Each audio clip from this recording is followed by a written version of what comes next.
Hey everybody, welcome back to the channel. I am out here with Luke, a handsome yellow boy, and I'm hoping that the wind doesn't cause much problems with my volume here. I'm trying to use my Bluetooth here. Hopefully my mouthpiece is close enough to my mouth. Hopefully we got everything working good.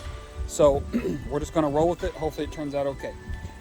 Okay, so we got Luke here, and this is a special request video on basically I've been training my dog, and time went by and I didn't do as good as I should have done.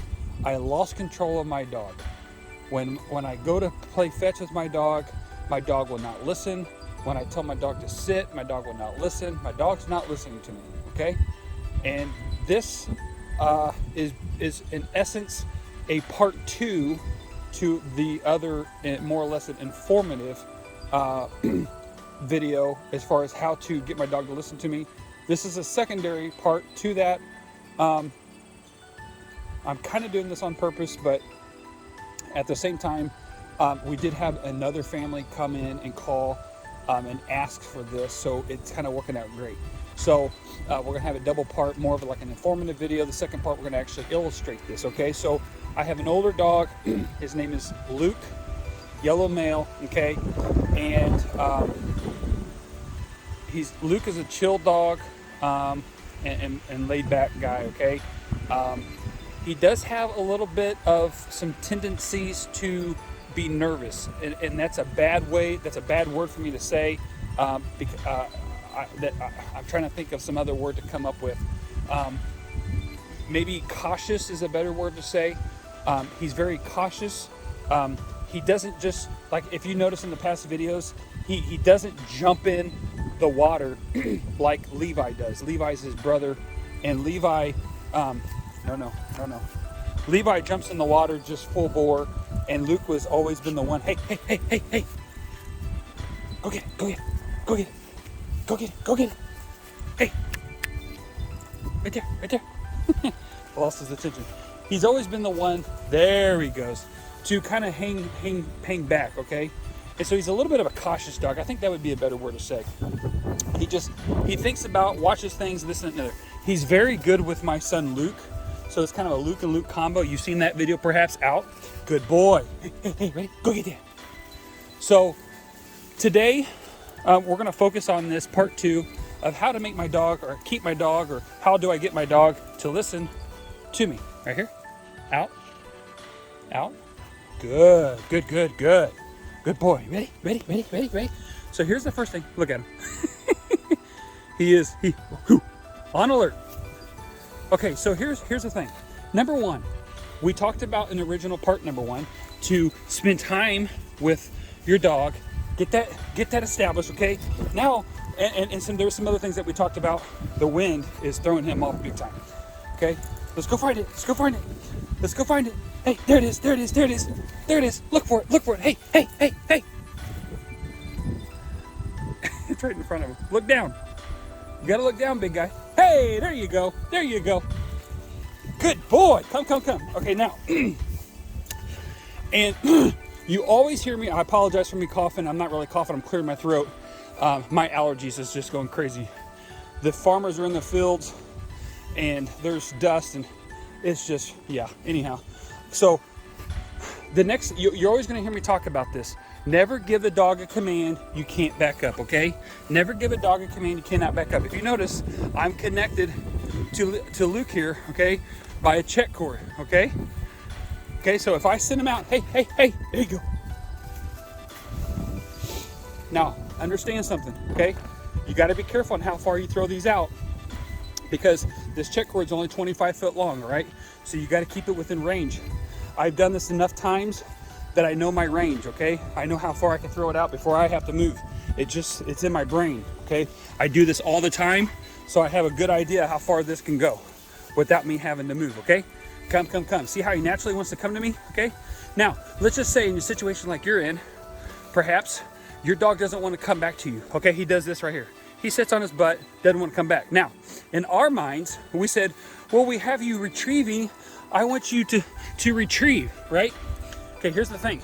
Right now, we can care less about the ball coming back with him, because guess what? If he doesn't come back, who cares if the ball comes back, right? So come, look here, gentle pull, come, good boy. That's a good boy. Okay, so what happened right there? He had his own decision to sit right there. Okay, that's what he decided to do. Okay, that's not what I said to do. I want him to go get the ball, fetch it, come back to me right here and sit. Okay, this is in my heel position right here. There's my toes. That's where he's at right there, right? Ray, go get that. Okay, we're just having fun. And I'm not expecting anything out of this, okay? Nothing specific. All we're trying to do is keep him going. Now look, Luke, come. Look, there's a decision making. He looked at me and says, am I gonna listen? Am I gonna listen? He says, yes, I will. Hey, yes, good boy. Why did he do that? He looked at me and says, I gotta make a decision. Hey, because he knows when he comes here, when he comes to me, come. Hey, come. Okay, he knows he's gonna be able to keep doing what he enjoys, okay? I'm not forcing him to do this. Hey, out. Oh, good boy. Okay, I'm not forcing him to do this. I'm giving him a reason to come. Oh, that's a good sit. Good boy. That's a good boy.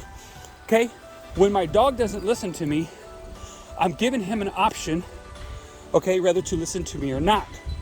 Okay, let me say that again. When my dog does not listen to me, I'm giving him a reason or an option to listen to me or not. So when he came back and he paused, all right, I gave him the opportunity to say, I'm gonna continue going or I'm not. Now, if he said, I'm not gonna listen to me, he would turn around and went somewhere else or stopped in his tracks, laid down and decided to use this as a chew toy, okay? Ain't happening. So what was my option? Well, because I'm tied to him, my check cord is tied around my belt, not my belt loop, but my belt. Because if you do it on your belt loop, they'll rip it off if they decide to say, hey, I ain't listening. If you get a stubborn dog, which I've had those, they'll rip your belt loop right off. So I tie it to my belt, and then I can move anywhere I want, and he's tied to me, okay? And I'm gonna touch on something else real quick in just a little bit. Okay, so then I can reel him back in and say, come, okay? And then it gives him the reason to come. But if he ever questions me or tries to check me, I can check him and bring him back to me, okay? So, and then we can, again, create it, get them used to the atmosphere, create a relationship with them, all right? And then have fun with them. A common question I get all the time is if I buy an older puppy or I adopt an older puppy, will they get attached to me? Of course they will, all right? Am I skipping out on the 8-week and the 9 and the 10-week? I'm missing that bond, okay? You won't miss that bond, okay? It's in your brain that you think that you're missing that bond, and it's what us as a society has adopted those thoughts, thinking if we get them younger, we're having a better bond. Well, guess what? Let's put this thought into reality, okay? That might be the case for some, but not for all. Because here's why. Let's say you get that puppy and you say, well, I want to have that bond. I want to have that relationship with the puppy. Well, what if your intent was that, but you don't train the dog like they need to be? The dog ends up going through a stage, ends up creating fear. You perhaps life changed and so forth. I can spend hours upon just that subject, but your life changes. The intent was good, but the reality is, and reality of most people that have dogs, I hear it all the time on the phone. I wish I would have trained my dog better. I wish I would train my dog better. I hear it all the time. All right. So my point is this: that bond that you wanted is no longer as important because the dog never had time to bond with you because your lifestyle changed. Okay, so that bonding wasn't there. Now your dog has less training. Now you're too embarrassed to go out there and get training, or you're on a budget, which is probably a combination of both, perhaps. I don't know. Okay, you all know that your circumstances. And I'm not saying this is for everybody, but this is for some, or actually from what I'm seeing a lot. All right, I'm not trying to be mean, but I'm trying to be realistic here. This is why it's important to train. This is why I understand that people can't afford to buy a trained puppy. That's why I'm taking time out of my day to create these videos that take a ton of time and be as detailed as I possibly can so that you can have them for free. All right, and you can see the mistakes I make as a professional trainer. I still make mistakes because I'm human. We all make mistakes, but we can change that and say, okay, I know the process, I know the fundamentals, and then I know what needs to happen to the dog. Oops, that was my bad. but I can correct it, and you can see that, okay? And then you can see how to work through these things, and we get a dog that learns how to stay like this because he's chill, he's fine staying there. And then we can work through the situations, hey, and keep him activated, okay? Look at that. See, that's how you flip the switch on right there. Dog's chilled, sitting on his butt, relaxing, bam, gone, retrieved. Now look, I gave him decision, come. There you go. Hey, here. Out. Good boy. That's a good boy. Good boy. You see how I praise him and he licks his chops? There he goes. Licks his chops. I'm done praising. Okay? This is the good way of starting off leash. Hey, heel. A good way of starting off leash. Good boy. Look, I'm not even touching him. Right here. Around. Other side. Hey, you're walking on the wrong side, George. That's because my son walks in. I walk him on the left side right here, and my son Luke walks Luke on the right side. Did that confuse you? My Luke walks this Luke on the right side. So the reason I allow that is so that he learns to walk beside a child, and I have him do it opposite sides. So if he's ever walking with another dog in heel position, so it actually teaches him to walk with two different dogs, with two different people on opposite sides. Plus, the dog will learn to walk with my Luke on his right, me on the left. So if my son makes a mistake in walking, because he's only 4 years old, if he makes a mistake, I can correct it because he'll go back on my side, which he's not. He for 4 years old, he does better than some adults. Which, anyway, it blows me away how good he is with dogs. All right, so back to the situation, and I've got to watch my time because my memory is almost completely full, so I got to hurry up. All right, so again, let's keep on this. We go retrieve. All right, now just notice that hesitation there to retrieve. Good boy, Luke, come. Okay, he has the option. Okay, come. Now look, he's over there. I'm right here. Okay, now most of you would say, well, I'm gonna walk to him and go get the ball. No, I want him coming to me. No, see how he's lollygagging around? You say, oh, that's okay, I'll just walk there and get it. No, I said come, okay? Look, he's sitting, right? Come here, I'm not worried about the ball. Hey, psst. Pick your leg up, bud. Come here, come. Good, right there, good. Okay, so he lost the ball, all right? No big deal. I'm not worried about the retrieving. I'm worried about the obedience. The retrieving part will come later because he'll learn that he wants the ball and to play with the ball. He'll learn then to come to me with the ball because this is his reward. When we're playing, he's playing with the ball. That's his reward. He goes out and gets it. So he's going to learn that if he wants to enjoy the retrieving, then he has to bring it back to me. It happens over time. But when I say come, he has to come. If I would allow this right here or that right there, that's his way of testing me. Do I really mean what I mean? Okay? How to keep your dog listening to you. You must follow through on everything. You say, well, that's only the difference of 5 feet. That's the difference of him obeying you or not. Okay? I'll restate that. It's the difference of 5 feet or 6 feet. That's the difference of him obeying or not. We're not making a robot out of these dogs, okay? But we are making them obey. Okay? We have to follow through. If you are not their leader, they will lead you. Period. All right? They're an animal. At the end of the day, we love them. But they're an animal. Okay? Understand that. And when you get that out of context or out of order, and you don't lead them, they will lead you. Guarantee. Promise you. And that's why, if you're watching this video and you're saying, oh, I need to listen to this video because my dog don't listen to me. Guess what? Your dog is running you. Okay? You're not the leader like you need to be. I'm not trying to be hard on nobody. Please don't misunderstand me. But we have to get the order in correct order, okay? You're not being mean to your dog. Matter of fact, being mean to your dog is letting them do what you want. Look right here. See this? Okay, boom. He just took off. If that check cord was not on him, there would have been no way backing that up. Now look what he did. He came right back to me because guess what? He knew he did something wrong. Did I scold him? No, look at him.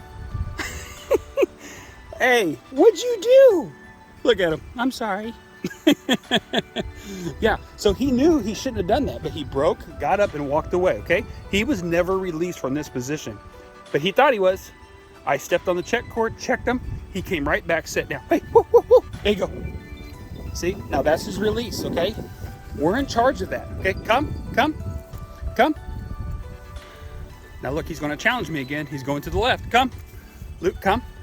Right here, here. All the way to me, big guy. Right here, right here. That's a good boy. Out. There you go. Good boy. That's a good boy. Okay? They've got to listen. You got to follow through. Okay? If you don't, again, that's the difference of them obeying you or not. All right? Now, same thing. I got to speed up. I'm running out of time. On a sit, stay, heel, down, it doesn't matter what the command is. If any command you give them, if they don't follow through, do not scold them. Don't get upset with them. And then just, again, show them what you want. Say, hey, you know what? You're possibly, number one, they could be challenging you, which is probably most likely what they're doing. Or two, they don't understand what you're really saying in the first place. Let's give them the benefit of the doubt, err on the side of caution, and say, hey, you didn't understand when I said sit, you didn't get that. You didn't understand what I'm saying. I must have confused you along the way. So let's keep it simple. Some people say keep it simple, stupid. But let's keep it simple and let's show them what I want. Even a dog this age, okay, there could be something going on that he's not understanding or I confused him. And 90% of the time is that I confused him. So we're going to show him that sit, say sit, and put him in it, okay? Now, notice something I want to clarify. We're not going to praise him if you told him to sit and you had to tell him to sit and reconfirm that sit. You're not going to praise him, okay? Because you're basically praising. It's a negative that you're doing because you already told him once he didn't do it, okay? So what you're doing is you're just following up with that command, okay? All right. So when you tell him sit, he doesn't sit. You put him in a sit position. You say sit. The next time you go and walk and you say sit, he's in heel position. You stop. Whoa. Okay, sit, he sits. Bam, make a big deal about it. Praise him, pat him on his head. When you see him lick his chops, stop. Because if you go and on and on and on and on, then you've already went over too much and that's enough, okay? So you'll see him lick his lips, so to speak. And just imagine you licking your lips. It's kind of the same thing with the dog, okay? They lick their lips, okay? That's a good boy. Let me see if I can get him to do it. That's a good boy. That's a good boy. Yes, you're a good boy. You're a good boy. There he goes, right there. See that? All right. So he's like, hey, you've said enough. I got what you said. Now let's keep moving on, okay? Hey, go get that. Go get that. Go get there. Now I'm running out on time and I'm running out on his, I'm eventually going to lose him here. He's going to get tired on me. All right. Come all the way. Good boy. Out. Good job. Good job. Okay. So I hope that helps everybody. Part 2. We might do a part 3 and a part 4. We'll see and go from there. So I'm about out of time. Appreciate everybody. Please like and subscribe to our channel. We really appreciate it. We're doing it for the dog. Free training videos, raw, so you guys can see how to work through it. And we can do this for the dog and to do our part in society, in the communities, to help it all go the right direction. All right. Thank you. Appreciate it. See you on the next one.